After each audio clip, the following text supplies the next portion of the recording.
सजग सावधान होकर प्रमाद का परित्याग करके सतत उसकी ओर बढ़ना, ये अपने ऊपर अपनी कृपा है। कल हम सब श्रवण कर रहे थे, हमारे नंदनंदन यशोदानंदन श्री कृष्णचंद्र जो कालात्मा है, काल माने समय होता है, और ध्यान रखना समय परिवर्तनशील होता है। जो सूर्य प्रातः काल को उदित होता है, उसी सूर्य को सायंकाल अस्ताचल की ओर भी जाना पड़ता है। यदि सूर्य चाहे कि हम एक जगह ठहर जाए तो ठहर नहीं सकता है, काल का देवता। इसलिए हमारे जीवन में जो आज सुविधा, सम्मान, संपत्ति प्राप्त हो रही है, तो यह न विचार करना कि सतत मिलती ही रहेगी। जो परिवर्तन को स्वीकार नहीं कर पाता है, वह नष्ट भ्रष्ट हो जाता है। परिवर्तन को स्वीकृति दो, क्योंकि परिवर्तन की आत्मा परमात्मा है।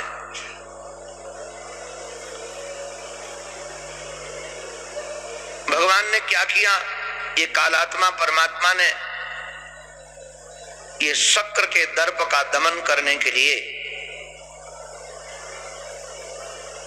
गिरिराज की पूजा कराई, इंद्र की पूजा निषेध करा दी।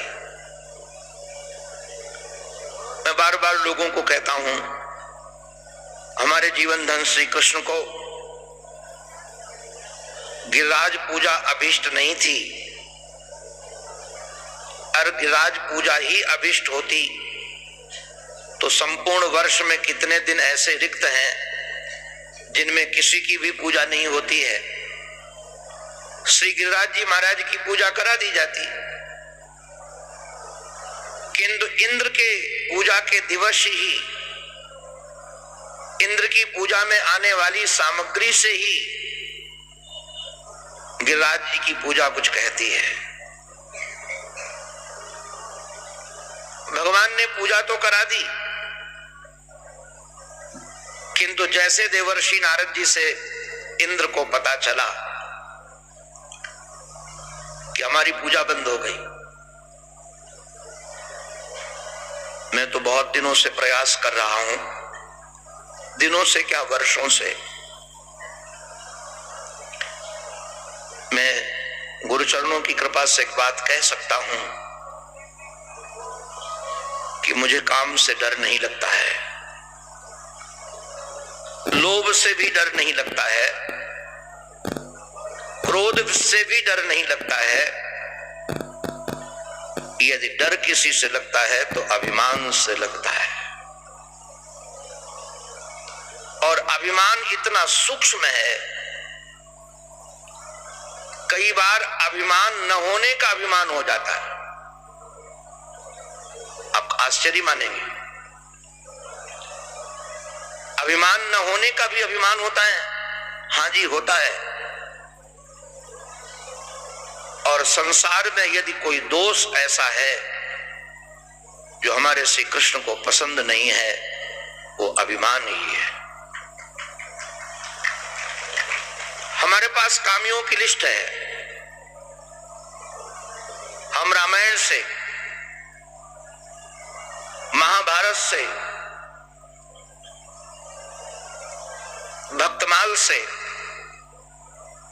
आपको कितने चरित्र सुना सकते हैं जिनके जीवन में काम पराकाष्ठा में था। संत प्रवर श्री तुलसीदास जी के चरित्र से आप परिचित हैं। बिल्लू मंगलाचार्य जी महाराज के चरित्र से आप परिचित हैं। बिल्लू मंगल एक वारांगना से प्रेम करते थे, पिता का शरीर पूरा हो गया,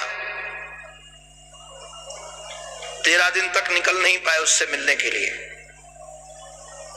इकलौती संतान थे, पिता का संस्कार करना था, ब्राह्मण शरीर था। जैसे संस्कार पूरा हुआ, उस कामनी से मिलने की इतनी उत्कंठा जगी कि नदी पार करके गए मुर्दे पर बैठकर। कई लोग ये चरित्र तुलसीदास जी के साथ जोड़ते हैं, तुलसीदास का चरित्र नहीं है। पत्नी से मिलने के लिए, उस प्रेयसी से मिलने के लिए, वारंगना से मिलने के लिए आवाज लगाई उसके कोठे पर, उसने सुना नहीं। वर्षा काल था, दीवार पर एक सर्प लटक रहा था। उन्होंने कहा हमारी प्रेयसी ने हमको मिलने के लिए रस्सी डाल रखी है। कैसी कामासक्ति होगी। मुर्दा की दुर्गंध नहीं आई। ये कामासक्ति भी बड़ी खतरनाक है। दुर्गंध युक्त पदार्थ भी दुर्गंध युक्त नहीं लगते हैं। अगर कामासक्ति न हो तो इस मलमूत्र के भांडार से कौन प्रेम करेगा, जिसके एक भी दरवाजे से सुगंध नहीं निकलती है। हम तो बचपन में साहित्य पढ़ते थे तो आश्चर्य लगता था, और चिल्लाकर बोला, ऐ हाथी भीम का है शरीर वाले, कभी दोबारा यदि हमारे घाट में आए पानी पीने के लिए तो तुम्हारे दोनों टांग तोड़ दूंगा। वो 2 इंच का मेढक हाथी को कहता, ओ भीम का है, तुम्हारे पैर तोड़ दूंगा। हाथी बड़ा बुद्धिमान होता है, वो उसके कान बड़े होते, जिसके कान बड़े होते वो बड़ा बुद्धिमान होता है। कान बड़े वाले लोग बुद्धिमान होते, तो उसके कान बड़े होते, बड़ा बुद्धिमान होता है। उस हाथी ने विचार किया कि ये 2 इंच का जानवर, थोड़ा फूंक दूंगा तो उड़ जाएगा। यदि हमको गाली दे रहा है तो इसके पीछे हो ना हो, किसी का बल ना हो, उस बल के कारण ये बोल रहा हो, पीछे वो खड़ा हो। तो काचा देखता हूं। रेत में दूर से पैर ऐसे किया तो धूल उड़ी, रेत उड़ी, और जाकर मेढक महाराज गंगा जी में गिरा। तब तक उस रेत के साथ एक सोने की गिन्नी उछली। हाथी की दृष्टि पड़ी तो मुस्कुरा कर कहने लगा, इसका दोष नहीं था, ये गिन्नी की गर्मी बोल रही थी। वो गिन्नी की भी गर्मी होती। वो हमारा एक चेला था जी, चेला एक दिन हमको बहस करने लगा। सन्यासी चेला, हमारे कई चेला है सन्यासी, कथाकार भी हैं। तो हमसे आकर कुछ बहस कर रहा था, तो हमने सोचा कि कोई गड़बड़ मामला है। हमारा चेला हम ही से बहस कर रहा है, लगता है हमारे से जो नाराज लोग हैं उसकी पार्टी में मिल गया है। अब सबको संतुष्ट तो कर नहीं सकता है। तो मैं चुप हो गया, अपना कमरा बंद कर लिया। हमने कहा फायदा नहीं है, डांट डपट किया और चेला ने कहीं डंडा वंडा मार दिया तो लोग यही कहेंगे गुरुजी की पिटाई चेले ने कर दिया। तो चेले की तो बदनामी होगी नहीं, बदनामी अपने राम की होगी। तो मैं अंदर आ गया, अंदर आकर के शांत हो गया कि जो होगा ईश्वर जाने। कुछ दिन के बाद आकर रोता हुआ बोला, गुरुजी गुरुजी गुरुजी अपराध क्षमा कर दो। हमने कहा क्या अपराध? बोले उस दिन हम नाराज हो गए थे और अब हम गलती मांगने आए। हमने क्या हुआ बताओ तो सही, उस दिन क्यों नाराज थे और आज गलती क्यों मांगने आए हो? बोले एक सेठ ने हमको 5 लाख रुपया दे दिया था, तो मैं सोचा कि सबसे बड़ा महात्मा बन गया, अब गुरुजी की क्या इज्जत करनी है। तो हमने कहा वो है कि गया? बोले वो महाराज थोड़े दिन के बाद उस सेठ ने कहा कि हमारी एक कंपनी हमने खोली है, तो तुम्हारे पास और भी रुपया हो तो दे दो, हम तुमको 2 रुपए के ब्याज के आधार पर देंगे। तो 5 तो वो था और 15 और थे, वो 20 ले गया और डूब गया। अब आप भगा मत देना आश्रम से, नहीं तो रोटी कहां मिलेगी। हमने कहा हे भगवान, ये नोटों की गर्मी बोलती है जी। ये जितनी छोटी छोटी नदियां होती है ना, ये छत्रक पुष्प होता है। ये उत्तर भारत में हमारे ये संत शरण जानते हैं, वर्षा काल में जहां गंदगी होती वहां एक छाता सा हो जाता है, हम लोग क्या उसको कुकुर मुत्ता कहते हैं, उसी का नाम संस्कृत भाषा में छत्रक पुष्प है, वो बहुत हल्का होता है। तो जैसे बालक क्रीड़ा में उसको उखाड़ ले तो कोई परिश्रम है क्या, ऐसे 21 किलोमीटर के पहाड़ को उठा लिया और कहा अरे ब्रजवासियों इसके नीचे आ जाओ।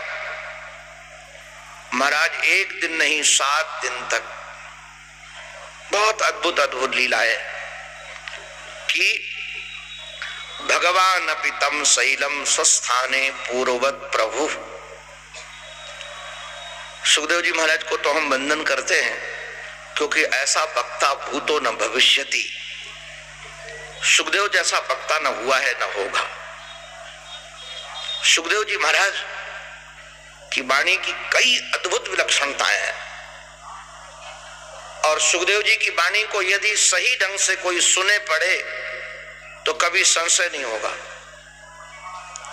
यदि संशय होता है तो निश्चित रूप से सुखदेव जी की वाणी को सही ढंग से पढ़ा नहीं है। मैं कई बार जब लोग मेरे पास भागवत का प्रश्न लेकर आते हैं तो हम कहते हैं इस प्रश्न का उत्तर वही है जहां से तुमने प्रश्न उठाया है। अब जैसे कोई प्रश्न करे कि 7 कोस का बालक महाराज वह वर्ष का बालक 7 कोस के पहाड़ को 7 दिन तक कैसे उठा लिया, ये प्रश्न यदि हो तो सुखदेव जी वही समाधान करते हैं, भगवान अपि तम शैलम, ये उठाने वाला कोई दूसरा नहीं है, ये देखने में बालक है किंतु है भगवान। और भगवान माने होता कर्तुम अकर्तुम अन्यथा कर्तुम समर्थ। ये कर्तुम अकर्तुम तो समझ में आता है किंतु अन्यथा कर्तुम, आप जो सोच भी न सको, आपकी जो वाणी से परे हो, विचार से परे हो, आपकी बुद्धि से परे हो, आपकी सोच से परे हो, आपकी जानकारी से परे हो, स्वस्थाने पूर्वत प्रभु। और जैसे महाराज सब भारत ब्रजवासी निकले, वो मैं कई बार कहता हूं, आप इसका कभी अनुभव करना, अपने परिवार का कोई बालक अच्छे नंबरों में पास हो जाए या स्कूल टॉप करे तो आपको प्रसन्नता होती कि नहीं होती? होती। वो हमको तो एक बार लुधियाना में महाराज जी कथा कर रहे थे, वहां एक पूज्य संत शरण पूज्य स्वामी श्री निगम बोध तीर्थ जी महाराज बहुत अच्छे विद्वान हैं, संस्कृत के, अंग्रेजी के और हरियाणा यूनिवर्सिटी से कई उनको प्रमाण पत्र मिले, बहुत विद्वान है। उन्होंने हमको कहा कि स्वयं भागवत की कथा करते हैं, तो उन्होंने हमको एक बार फोन किया, ब्रह्मचारी मरने के पहले हमको भागवत सुननी है और सुननी तुमसे, किंतु बड़े खतरनाक, वो पोथी लेकर महाराज जी बैठते हैं कथा सुनने और माइक भी सामने रख लेते हैं, माइक भी सामने, पोथी भी सामने। और हमको विद्वानों ने बताया था कि बड़े खतरनाक बाबा जी हैं, थोड़ा भी शास्त्र सम्मत नहीं बोले या भागवत से इधर उधर गए तो मैक से डांटते हैं। मूर्खानंद, जब तेरे को भागवत करनी आती नहीं तो आ कैसे गया? तो अपने राम सोचे खतरे में फंसेंगे, कहीं फंस गए तो गड़बड़ मामला है। फिर हमने कहा संत चरण है, करुणा के स्वरूप हैं, मैं गया उनके चरणों में, मैंने कहा कथा सुनाएंगे। बहुत आनंद दिया उन्होंने, आशीर्वाद दिए। एक दिन की बात है, मैं जो सुनाना चाहता हूं, कथा का शायद 5म दिवस या 6ठ दिवस था। हमको किसी भगत के यहां भोजन करने जाना था। मैंने आज तक ऐसा शहरों में सन्नाटा नहीं देखा, जैसे कर्फ्यू लग गया हो। जैसे इंदिरा गांधी के मरने पर कर्फ्यू लग गया था, उस समय मैं कानपुर में फंस गया था, तो हमने देखा है वो सन्नाटा। वैसे ही महाराज कर्फ्यू जैसा वातावरण। हमने लोगों से पूछा हुआ क्या है, कोई रास्ते में गाड़ी नहीं दिखती, कोई कुछ नहीं दिखता। तो हमारे साथ वाले गाने वाले जो सज्जन थे, ये नहीं थे, दूसरे थे हमारे शिष्य, अभी वो भी भागवत करते हैं, शिव कुमार शास्त्री उनका नाम। उन्होंने कहा गुरुजी आज पाकिस्तान और भारत का मैच है। तुमने सोचा मैच में भी इतना सन्नाटा होता है। अच्छा, वहां पहुंचे भोजन करने के लिए, तो शास्त्री जी को मैच की बहुत शौक थी, तो उन्होंने टीवी में चालू करवा लिया, सामने टेबल थी, मैं भी बैठ करके भोजन देखने लगा। अब हमको मैच का बकारा नहीं आता, इतने में पता चला कि बाल शायद 2 हैं और रन की आवश्यकता है 4 की, और यदि नहीं मिले तो भारत हार जाएगा। आप लोगों को आश्चर्य लगेगा, मैंने भोजन बंद कर दिया और हाथ जोड़कर हनुमान चालीसा पढ़ने लगा और हनुमान जी से प्रार्थना करने लगा कि जिताओ। संयोग की बात थी, लास्ट बॉल में छक्का लग गया और भारत जीत गया। अब वो जीता तो मेरे को आंसू आने लगे और भूख चली गई, मैं भोजन ही नहीं कर पाया। वहां से जब आया तो रात्रि में लेटे लेटे सोचा कि श्रवणानंद, ये तो खेल है, और खेल में यदि पाकिस्तान जीत भी जाता तो तेरे बाप का क्या चला जाता। कोई बेटा गाड़ी चला रहा हो, उसके माँ बाप पीछे बैठे, उस पर मैं बैठता ही नहीं हूं। पूछो क्यों? बेटा थोड़ी भी गाड़ी भगाता है तो माँ पीछे से चिल्लाती, धीरे चला धीरे चला धीरे चला। मैं उससे पूछता हूं कि माताजी तुमको गाड़ी चलाना आता है? बोले नहीं। तो फिर डिस्टर्ब क्यों करती हो? बोले महाराज जी अब इसको चलाना आता नहीं है। इसका हेतु क्या है? इसका एकमात्र हेतु है वात्सल्य। अच्छा, आप कभी देखना आपका नाती पोता बच्चा थोड़ा आने में विलंब कर दे स्कूल से, तो आपको ये नहीं होगा कि कहीं खेल रहा होगा, चित्त में तुरंत आएगा कोई दुर्घटना तो नहीं घट गई, कहीं एक्सीडेंट तो नहीं हो गया है।